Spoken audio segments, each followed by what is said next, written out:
یاد رکھنا چاہیے میوزک اسلام نے حرام کیا، اور آج کا ذہن قبول ہی نہیں کرتا اسلام نے میوزک حرام کیوں کیا۔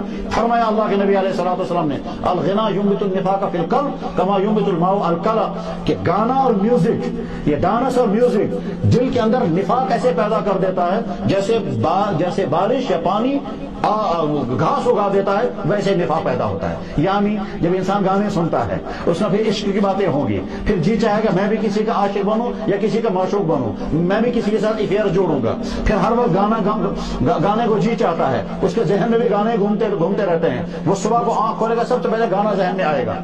اگر رات کو کسی نے فحش فلم دیکھی، اس فحش فلم میں یہ سب سے زیادہ خطرناک منظر ہوگا، وہ ذہن میں بیٹھ جائے گا، صبح جو ہے آنکھ کھول جائے گی سب سے پہلے وہی منظر ذہن میں آئے گا۔ طے ہے یہ تو آپ کی زندگی کے تجربات ہوں گے، اور ہوتا یہی ہوگا کہ جو جتنا گندا منظر ہوگا وہی منظر ذہن میں جگہ پکڑ لے گا، باقی سارے منظر ہٹ جائیں گے اور رات دن وہی منظر گھومتا رہے گا۔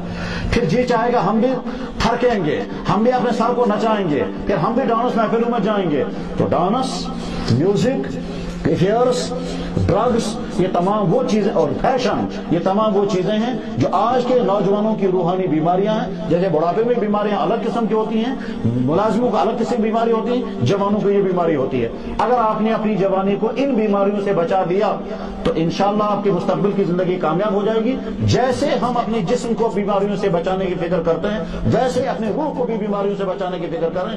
اللہ جل شانہ حکم کر کے کہتے ہیں، اور ساتھ میں کہتے ہیں میں تمہیں نصیحت کر کے کہہ رہا ہوں، ان اللہ یامر، اللہ تعالیٰ حکم دیتا ہے بالعدل والاحسان، عدل کا معاملہ کرنا اپنی جسم کے ساتھ، احسان کا معاملہ اپنانا، احسان کی صفات پیدا کرنا۔ ان اللہ یامر بالعدل والاحسان وایتاء ذی القربى، رشتہ داروں کے ساتھ اچھا سلوک کرنا، وایتاء ذی القربى وینہی عن الفحشاء والمنکر، اور فحش کاموں سے، منکر کاموں سے تمہیں منع کرتا ہے۔ پھر آگے فرمایا یعظکم، اللہ تمہیں نصیحت کرتا ہے۔ اللہ جل شانہ محبت کے ساتھ جب بات کرتے ہیں تو اسی انداز کے، اور اس کے بعد پھر جب اپنے طاقت کا مظاہرہ کرتے ہیں تو کہتا ہے میں کچھ بھی کر سکتا ہوں۔ نبئ عبادی، میرے بندوں کو بتا دیجئے، انی انا الغفور الرحیم، معاف بھی میں ہی کروں گا، وان عذابی هو العذاب العلیم، اور میرا عذاب بھی بڑا خطرناک۔